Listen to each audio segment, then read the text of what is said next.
Broadcasting live from atop the Rocky Mountains, the crossroads of the West. You are listening to the Liberty RoundTable Radio Talk Show. All right. Happy to have you along, my fellow Americans. Sam Bushman live on TV, on the radio, on platform after platform around the world. This is Liberty RoundTable Live for November the 6th in the year of our Lord 2025. Promoting God, family, and country, protecting life, liberty, and property, doing so on your radio and TV in the traditions of our founding fathers, rejecting revolution unless it's a Jesus revolution, then we're in because we follow the Prince of Peace, and best of all, it's hard-hitting, truth-telling news the networks refuse to use at your fingertips, and it all starts now. We're going to have Heath Perkins with us, filling in for Brian over at Free Water Co. coming up pretty soon, freewatercoco.com. Check that out. We're going to get an update on the Honest Money Report, of course, as we always do on Thursdays. And then, ladies and gentlemen, I've got some tidbits for you that I've got to cover. I don't know if these are good news stories or not. You know, I see emails everywhere. The civility is over in America. There's going to be no more civility. You got the Muslims in power in New York now. You've got all kinds of crazy extreme liberals and immigrants in charge of government in Minnesota. And it's just a crazy situation because in Minnesota is where Mike Lindell is, telling the tale on election fraud. The list just goes on and on. And so the dividing in America seems to just be increasing, even though I pray that that can change. The reality is it's very difficult when we have social media, mainstream media, politicians, professional do-gooders everywhere that really want to foment the divide. It's quite sad. So let me give you an example where we've got a massive divide that I think ought not be, if you will. Right? Here it is. Jimmy Kimmel criticized President Trump in his November 3rd monologue on Jimmy Kimmel Live. What did he criticize Donald Trump for? Hosting a Halloween party at Mar-a-Lago. And he has since responded by opening a food donation center. All right, so here's what Jimmy Kimmel basically did. He mocked Donald Trump and said, how dare you go to Mar-a-Lago and have a Halloween party? You're tone deaf. People are losing their, SNAP benefits, and they're going to starve, and you're partying at Mar-a-Lago, and shame on you, Donald. And there you go. But then he opens up his own food pantry center, which on one hand you could say is really good. On the other hand, you got to kind of wonder, it's real, but is it honest? Is it helping the cause? So the center is named Jimmy Kimmel Live Big Beautiful Food Bank. Okay? Jimmy Kimmel Live Big Beautiful Food Bank. They say it's located behind his Hollywood studio at 6901 Hawthorne Avenue, Los Angeles, California. They say it's open daily from 9 a.m. to 5 p.m., accepting what they call non-perishable food items and hygiene products. Kimmel urged his supporters in a social media post to donate or support local food banks to help American families who are suffering because of lack of SNAP benefits. Now, here's my issue. I really appreciate Jimmy Kimmel opening a food bank or opening this facility, right? Jimmy Kimmel Live Big Beautiful Food Bank. Now, I don't know how much Jimmy Kimmel is putting into it, but when you name it like that, is this really an attempt to help people with food shortages? If so, good for Jimmy Kimmel.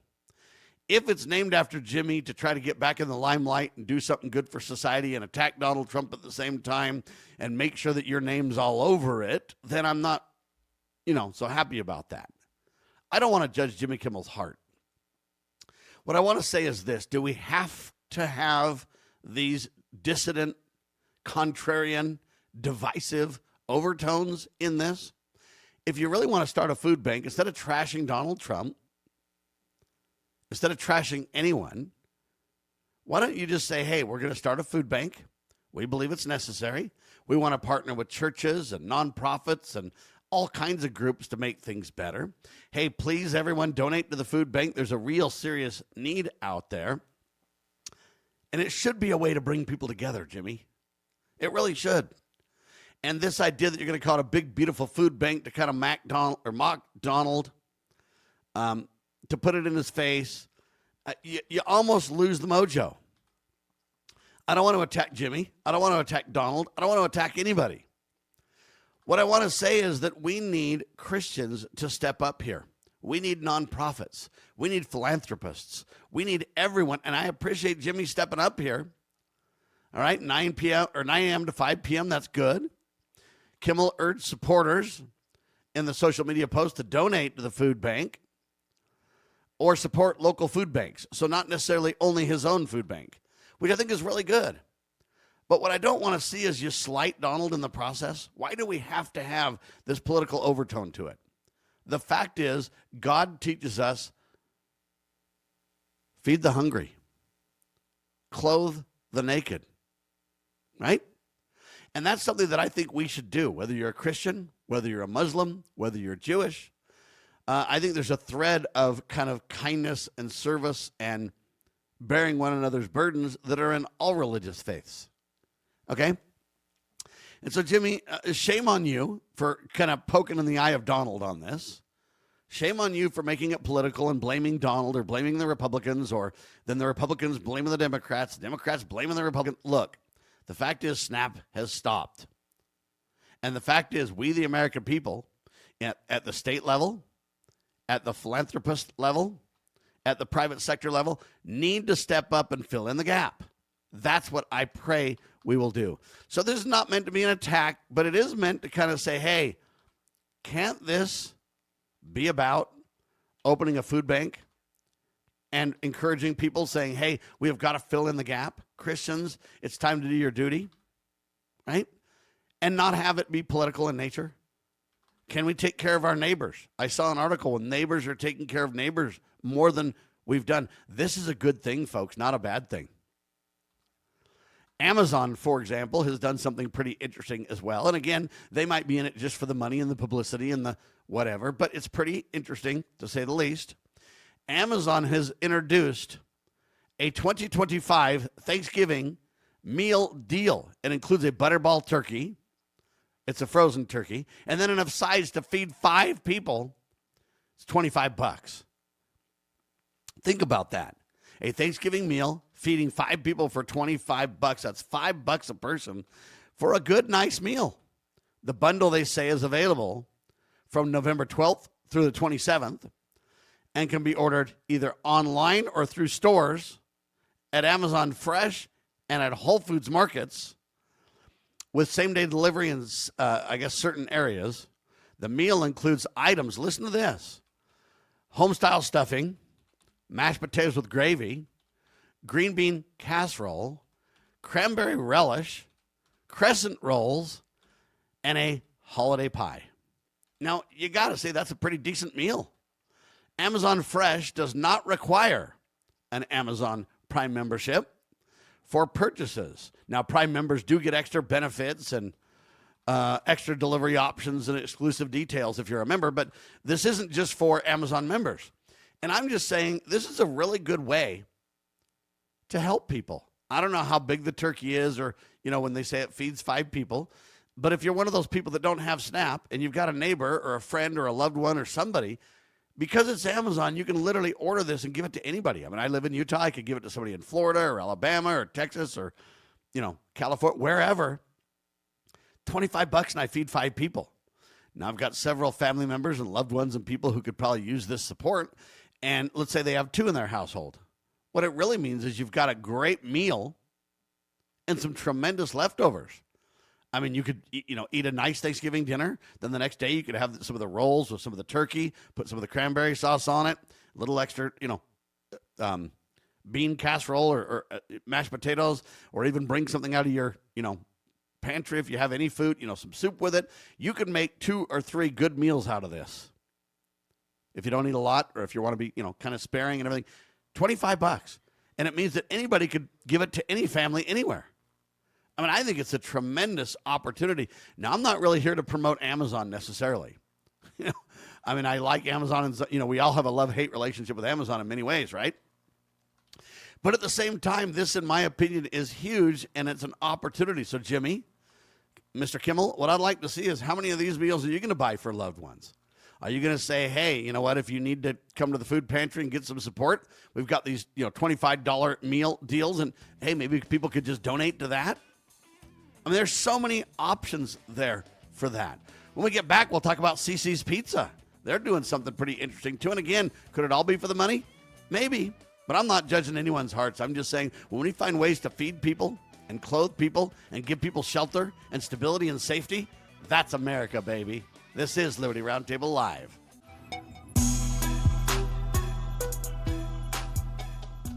All right, back with you live, ladies and gentlemen. So I'm saying to Jimmy Kimmel, you know what? Good for you to open a food bank, buddy. And I really agree with you 100%. I don't know that I've ever agreed with Jimmy Kimmel on anything, ladies and gentlemen, but hey, there's a first. Come on, baby, for everything. Jimmy, you're right. We all need to donate to food banks. We all need to try to find a way to support food banks. And you know what? Good for you for opening one. I don't really like the political overtones of your agenda there, but you know what? It's good. And I really appreciate Amazon introducing this meal deal. $25 to feed 5 people for Thanksgiving. It's pretty cool. And I commend Jeff Bezos at Amazon for that. And I'd really like to see what other grocery stores could do. Do we just need Amazon? What about some of the other big grocery chains? I think they could offer something that could really make a difference. And then the rest of us could start maybe, GoFundMes or ways to raise money. Hey, you know what? If you got the right organization that we could trust, you could make a difference in people's lives. Well, CeCe's Pizza, they've got an agenda to promote CeCe's Pizza. But the reason that I bring them up is because this is timed very interesting. Check this out. CeCe's Pizza is celebrating the launch of its loyalty program, CeCe Rewards. What does it do? It offers $2.99 adult coupons, I guess, to go to their buffet. Now, if you're willing to sign up for their new, whatever you want to call it, their new program, it's like the rewards program, right? CeCe Rewards, I guess, is the best title I can come up with for it. So if you're willing to sign up, you can get a $2.99 all-you-can-eat meal. Think about that. $3. They say, well, why $3? Well, number one, it's not like the dollar menu, but close, right? They say the promotion, described as matching the price when CeCe's opened 40 years ago, is aimed at honoring past and new customers. So 40 years ago, when would that be? 85? Yeah, 1985. When I graduated from high school, CeCe's opened, I guess, right? $2.99 for an all-you-can-eat buffet. Heath Perkins with me, freewaterquencoat.com. Welcome back, sir. And what do you think? 40 years ago, you could get an all-you-can-eat pizza deal at CeCe's for $3, buddy. Shows you the inflation we're dealing with. It's insane to see how much our dollar actually went back in the day versus now. So how much further it went. But yeah, how are you doing, Sam? I'm doing fantastic, sir. So here's the interesting thing about this. Right now, their normal price is $9.99 or $5.99 for children. Now, it varies slightly per location, they say. The $2.99 voucher can be redeemed at any of CeCe's Pizza 269 locations across the United States. And anyway, you can earn extra points and all kind of benefits once you sign up and everything else. But I'm just thinking, so their normal price 40 years ago was $3. Now it's $10. What's that? 300+% inflation on that thing, Heath? Oh yeah. Whoa. It's insane. That's one of the best businesses you can be in, is the pizza business. The markup is very healthy to keep pizza places in business. And so I can see how they can drop those prices and still, break even on some of it. But yeah, it's insane to see what they have to charge in order to make a profit. Yeah, and the reason, by the way, ladies and gentlemen, pizza is such a good business to be in is the ingredients are fairly simple for the most part. meaning that you know, hey, the crusts and the cheese and the sauce and you can have a few sauces, but for the most part, a lot of that ingredients can be used across multiple different orders and different choices. The other reason is because it's easy. I mean, you don't have to cook something with these flash ovens that they have now and all this kind of stuff. I mean, they don't even need to have anything pre-ready for people at all. And so they don't have a lot of waste in terms of, oh, we created too much food or whatever. Usually the pizza places in many cases have simple sit down, or sometimes it's not even a sit down place. So it's a good business to be in, but I'm just highlighting this, especially on the Honest Money segment, because man, you know, 40 years ago, $3, all you can eat, baby. And now it's $10, all you can eat. And I'll bet you the $10 in time won't be very sustainable very long either. But anyway, so CeCe's getting into the mix. And, you know, it's kind of a great way. I mean, for $3, you can go all you can eat pizza. And, you know, whether that has salad and all that, I think it has salad. And it's not a perfect meal, but man, if you're not doing very well, you know, it's not hard to get a little bit of money to go eat CeCe's pizza. And then to go get this Amazon deal. And then, hey, drop by Jimmy Kimmel's food pantry. And, you know, before you know it, we can feed the hungry, Heath. Oh, yeah. It doesn't take much. It's interesting to see, like, there's a lot of books that I've kind of perused through that are pre-World War I that talk about certain growing methods that were so productive that the government told us to stop using them with food. And then that's when all the fertilizers kind of stepped in. But there were productions and things like that just could feed everyone. And the government said, hey, you're going to start losing value on all your produce because it's going to be too cheap to sell because there's too much of it. But yeah, there's entire segments of growing now that are going back to those earlier methods. Electroculture is one of them. But it produced. And, you know, we've kind of stepped away from those roots of production and gone into the simple and easy ways of just mass production and petro fertilizers. So we've kind of taken too many steps back, and we need to go back to, you know, systems that were working prior and that were producing far more than what we're producing now. And ladies and gentlemen, one thing to think about is when you let all your food production be in the hands of these global, massive corporate interests, hey, if they have a glitch in their distribution, if they have a glitch in their manufacturing, or a problem with, you know, some kind of an outbreak or so, hey, man, you have massive instant food shortages. If we, the people, learn to decentralize, if we, the people, learn to focus on production ourselves, instead of thinking I want to be completely self-sufficient all by myself, it's better to think I want to be community self-sufficient. Me and 20, 30, 40, 50 of my friends or families that I know or people, you know, around can produce just about anything. You can't do it all yourselves. It's too much crazy work.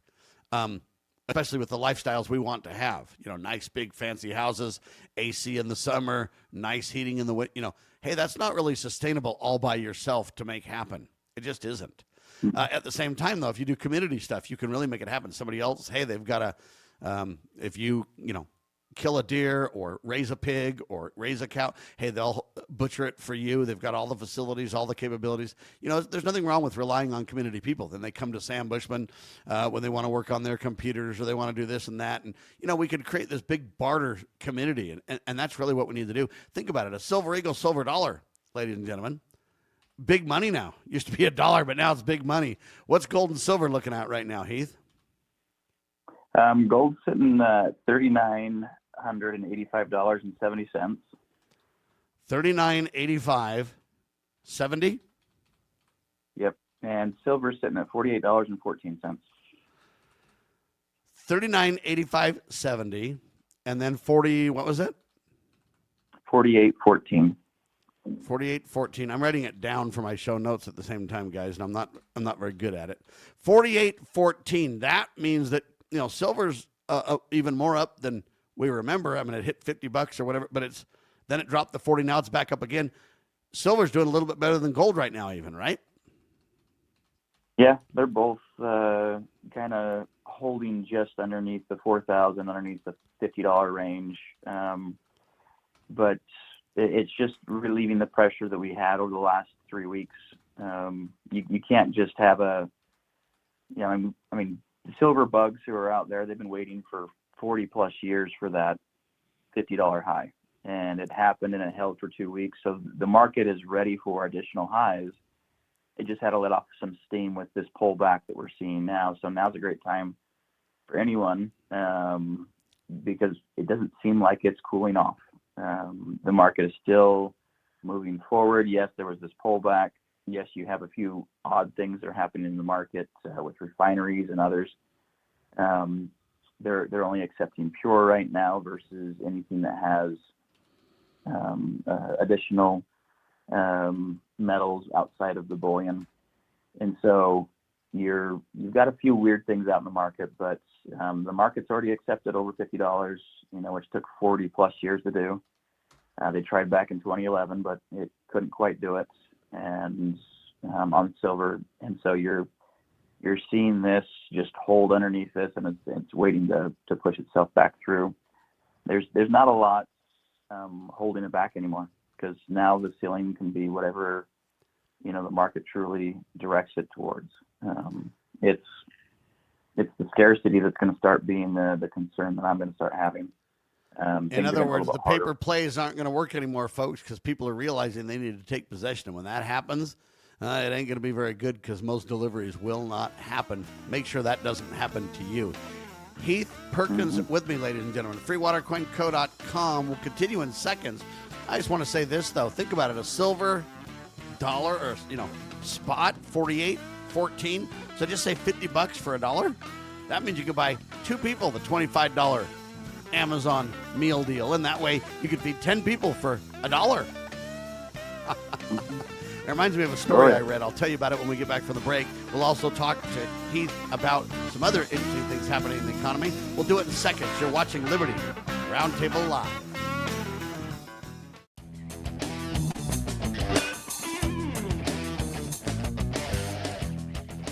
All right, back with you live, ladies and gentlemen. It's Sam Bushman, Heath Perkins on your radio. It is the Honest Money Report. Yes, indeed, ladies and gentlemen. Gold right now, $3,985.70. Think about that. Almost $4,000. Used to be $20 for a dollar gold, or for an ounce of gold. $20 for an ounce of gold. Now it's $4,000. Silver, ladies and gentlemen, used to be $1 per ounce. Now $48.14. And Heath, that's not even really what you can get a silver eagle, silver dollar for. That's just the spot price, right? Correct. Yeah. So the lowest you'd be paying for a 1 ounce silver round is about $2 over that.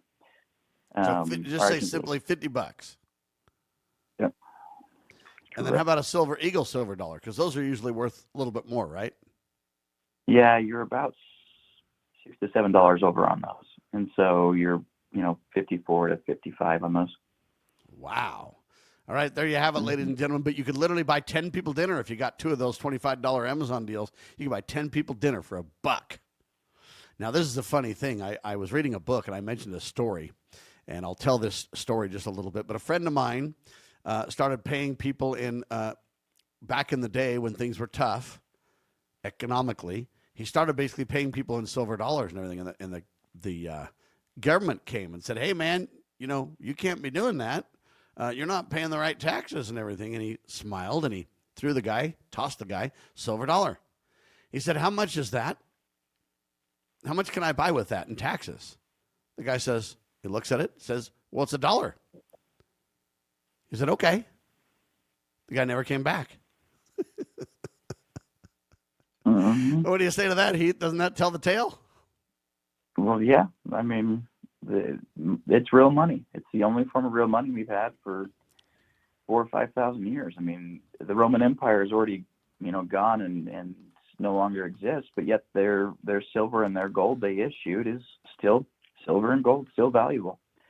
Doesn't matter if the government or the empire that existed that created the money is gone. The money is still valuable, and we need to understand that. That's what it is. It has stood the test of time. All right. Yeah. Well, constitutional currency is real money, ladies and gentlemen. Everybody understands the value of gold and silver. Even if they're not expert, at everything, they intuitively understand because it has intrinsic value. When you see it, when you hold it, you know that it has value, right?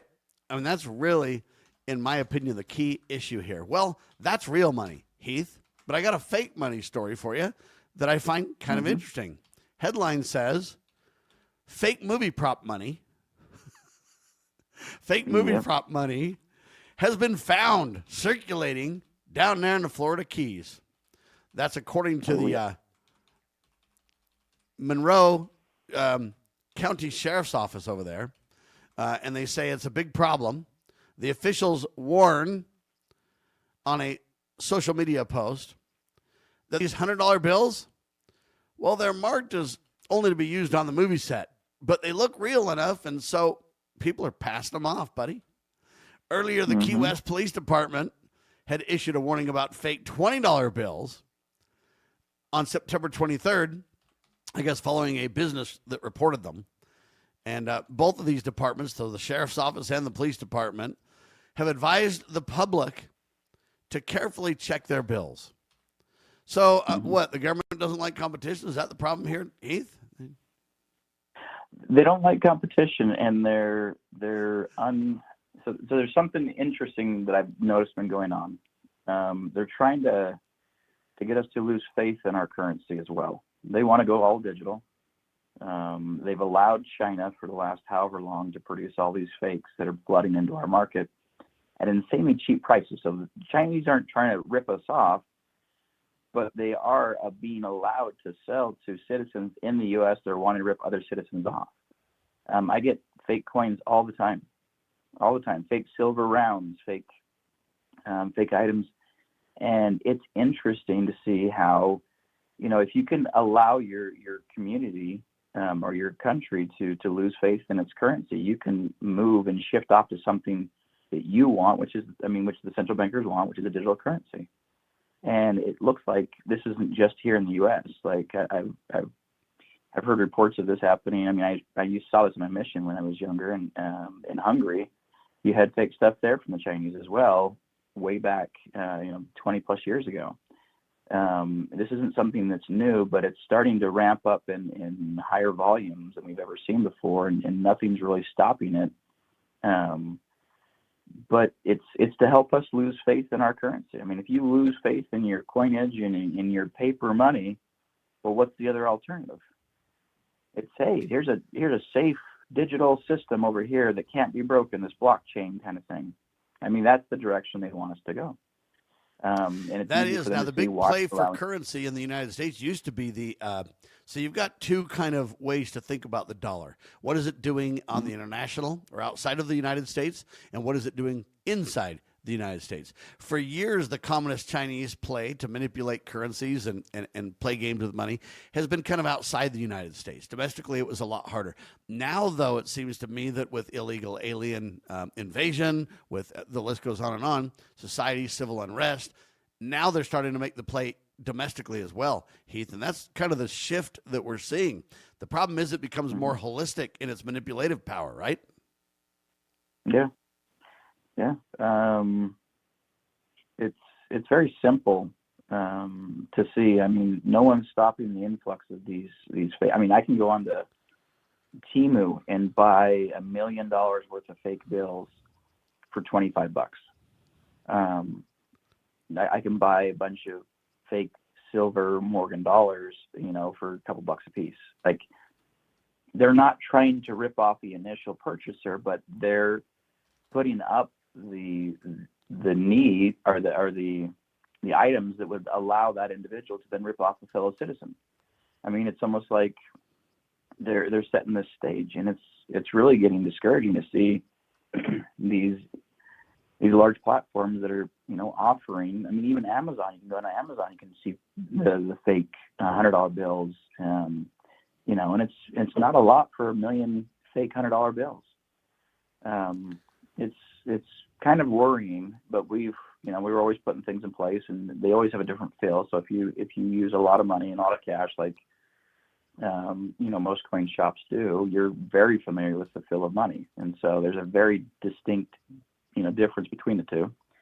But there's also pins and things you can use to mark on those to verify. But I mean, I've already mentioned this to the whole staff here that I can go on to these websites and pick this up for nothing. So they're starting to become more and more aware of, you got to look at. So help me understand, how do people detect these kind of silver coins that are fake and stuff like that?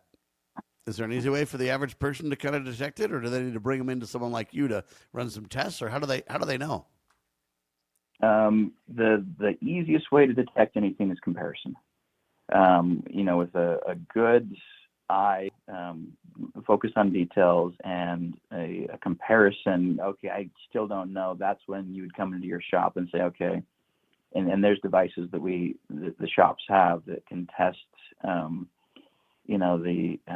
the surface as well as a pass-through test that goes through the coin to verify the resistance to that metal in the settings that we have on these devices that allow us to do that. It's basically based on the density and some of that kind of stuff, and different metals have different numbers that relate to the density. Is that how it is? Yeah. Okay. And so resistance that the way it was being sent through it, if it meets the right resistance or within a certain parameter, it will pass it off. If not, it will fall. Outside of that, I've had multiple individuals who've done deals on Facebook Marketplace where they've gotten fake gold bars. There's a lot of things, and they come in just excited to cash those in and to move forward in whatever they're doing, but to come back and find out they're fake. So if you're going to be picking anything up or trading anything for precious metals, make sure that you tell them, hey, I'll meet you at a coin shop, or I'll meet you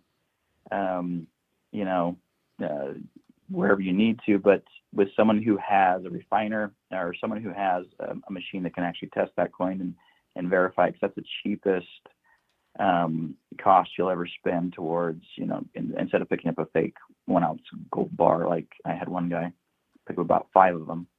And so he was just kind of stuck. Got police involved. I don't know what happened after that, but it's a sad thing because a lot of people are picking up these fakes and they are trying to pass them off to fellow citizens.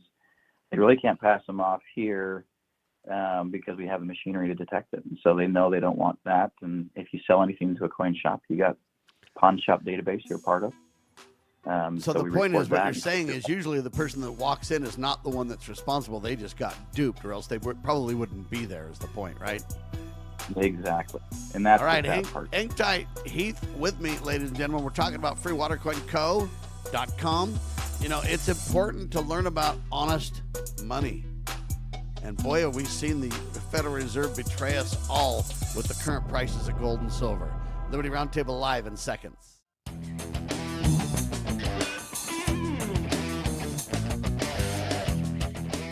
All right, back with you live. Heath Perkins with me, freewatercoinco.com. We're talking about honest money, folks, but we're also talking about fake money. And every country that embraces fake money eventually melts down and has trouble. And now you're literally seeing in Florida $20 bills and $100 bills that are fake. Both departments, the sheriff's department and the police department, are saying, hey, man, you got to check your bills. I don't know how the average person really checks bills, except for I think that Heath has the answer. You've got to just compare. Grab a real $20 bill or a real $100 bill. If you need a real one, go to the bank. They're as real and as real fake as you can get at the bank there. Real fake ones, you know what I mean? You're looking for real fake ones compared to fake ones, right? Right, Heath? That's how you got to compare real fake ones to fake ones, Exactly. There's a specific pin that you can also use that most cash registers have at like grocery stores and stuff, but it marks it. If it stays yellow, then it's a fine. The paper is fine and it matches what it should be. If it marks it and it turns a darker color, then you have a fake on your hand. So there are simple ways of doing it outside of just the feel and the comparison. But yeah. All right. This is a food point that I want to make right now. Here's the headline.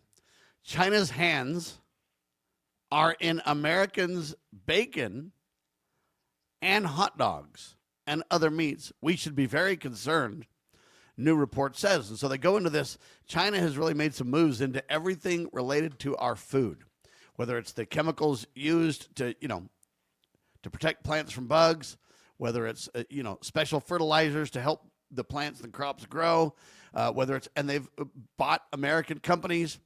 They even refer to Nathan's hot dogs in, the report. At the end of the day, they're saying, hey, these guys have their hands in our food production and every aspect of our food. This could be a serious problem. My response is, you think? Now, what's interesting about this is Trump's bringing this up, and the Democrats are mocking Trump right now, going, oh, my gosh, why don't you just let the economy roll? And Trump's like, no, this isn't safe. We got to protect the American people. Trump's right on this. The problem is I don't think Trump's doing near enough, and the only way that I know to combat it on a personal or a community level is to start to grow a lot of your crops yourself, or partner with neighbors that are doing some of this. If a neighbor's got a cow, you can get some milk, or if somebody has chickens, you can get eggs from them. We need to start to grow it's like the victory gardens of yesteryear, modern times, based on necessity, Heath. Oh yeah. No, we kind of going back to the victory gardens in World War II, like our communities used to be very family oriented before World War II, and then they became kind of more of a cookie cutter. Here's a house that you can afford, yada yada. We used to have family compounds, 10 acres and the family would be on it. But we have this negative stigma around compounds or around small communities that work together. A lot of negativity around that, a lot of negative words, and our history, really highlights these things, kind of as if that's not the direction you should be taking. Take this direction over here with your mortgage and all this different stuff, and don't work with the family. But it seems like that's part of the reason why they're making that so negative. Is that's the solution. The solution to us is smaller communities. The larger and larger community you get into, the harder and the further and further away you are from the actual production of anything.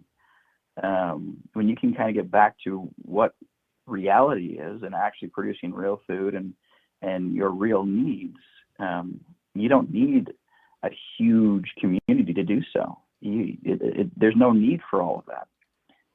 You can still, participate in those from a distance in a sense, but when we can get back to a communal system that allows us to help each other, everything makes sense. Go back to the Amish. The Amish build every new married couple, a home. They never start out with any debt. It's a beautiful system to look at and to think about, because all of us who jump into a mortgage are, tied for 30 years and owing someone an amount of our earnings every single month. Where this community, they just go and they build them a house. It's not anything fancy or crazy, but they let them furnish it and everything else, but they have a roof over their head as soon as they get married. That's an amazing communal system, and we need to start going back and looking at these things and saying, hey, is our comfort really as affordable as we think it is? Because for 30 years we're tied to this mortgage, a debt to someone. Is that really worth it to us versus, hey, let's have a few less comforts and focus on the basic needs and actually enjoy life and not have to do so much to earn that,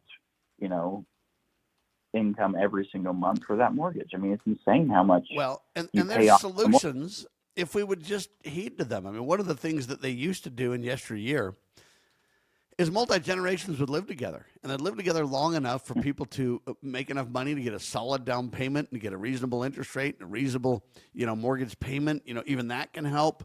A lot of times people can learn to live together and pay off one house, and then both people can put double payments on another house. There's a lot of ways to not pay or to reduce the interest paid that people need to really think about too. And I think we've lost that creativity. We've lost that willingness to sacrifice. We've lost a lot of those things that could make a tremendous difference, but we're so focused on first world problems, we can't get there, Heath. Yeah, and if you compare the house sizes back in the 50s, 900, 1,200 square feet was kind of the max house size. Like they weren't creating a home to where you were indoors all the time like we're creating today. They were creating a home that met the needs for protection and keeping the rain off of you. And you were meant to be more outside. They weren't creating these large locations in the home that you could, hang out in all day long. It was, you got some bedrooms, you got some bathrooms, you got the kitchen, the living room, and it was basic. But now we want, 3,000 to 4,000 square foot homes or larger, because we want to spend more time inside versus they wanted to spend more time outside, and their homes weren't accommodating of spending as much time inside as ours are now. So that's another thing to look at. I mean, we've overcomplicated a lot of our lives by going larger. We think it's, more simple, but we just gathered more things when we go larger and have more stuff in our home. And it's just, it doesn't help us. We're feeding that consumerist side of our community that really hasn't helped us a lot. Economically speaking, you've got, the Keynesian side of economics, which is taught here in the U.S., or you got Austrian's, form of economics, which is taught elsewhere. But Austrian is about a nation that saves and has a high savings rate. Like China has a 50% savings rate. The U.S. is sitting at a 2 or 3% savings rate, if that. At best, yeah. And the problem is the 2 or 3% savings rate's getting obliterated by the hidden tax called inflation. It's something people really need to understand. And the problem is, I think people just aren't taught in the ways of thrifty, behavior, or whatever you want to call it, frugal behavior.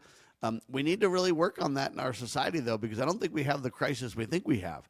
When everybody has to live in their own home, when everybody has, an illegal invasion taking too many homes, no wonder we have a home crisis. When the government controls most of the land west of the Mississippi, then, hey, you got a land problem, you got a housing problem, and all these problems can be exacerbated by humble people saying we're going to work together. We're going to multi-generationally take care of our parents and the elderly people. We're going to go ahead and, and hey, it can be done. You can do this with cars too. Everybody thinks they have to have 4 cars for family. But if you got 2 or 3 or 4 families together that live close to one another, you could have 3 or 4 cars and use them more like a motor pool of car. Hey, I need the pickup today. And you can create a little schedule. And hey, the one's using the pickup, you can go ahead and take it today, no problem. And we could save so much money on so many things if we just pooled our resources. It's what they used to do, and it's what rich families do. You could save up enough money to privately insure your own family. Just be like, hey, we've got enough assets in the bank to insure ourselves. Big families, wealthy families do that kind of stuff all the time. Everything they do turns into money for themselves, or the lack of spending it or giving it to others. Nations used to do that. Now we've got this global economy that jettisons that principle. But this is something that we really need to kind of understand. If we barter for things and save a lot of money, if we pool our resources and save a lot of money, if we think of interest as the enemy, we all productively sacrifice together to get something and to be prosperous, it's absolutely doable. Families through the history of the world have proven success in this, Heath. Mm-hmm. Oh, yeah. And even scripturally speaking, when you have all things common among you, like think about a neighborhood of 50 homes. How many shovels are in those 50 homes? Maybe 2 per house. How many shovels are being used each day?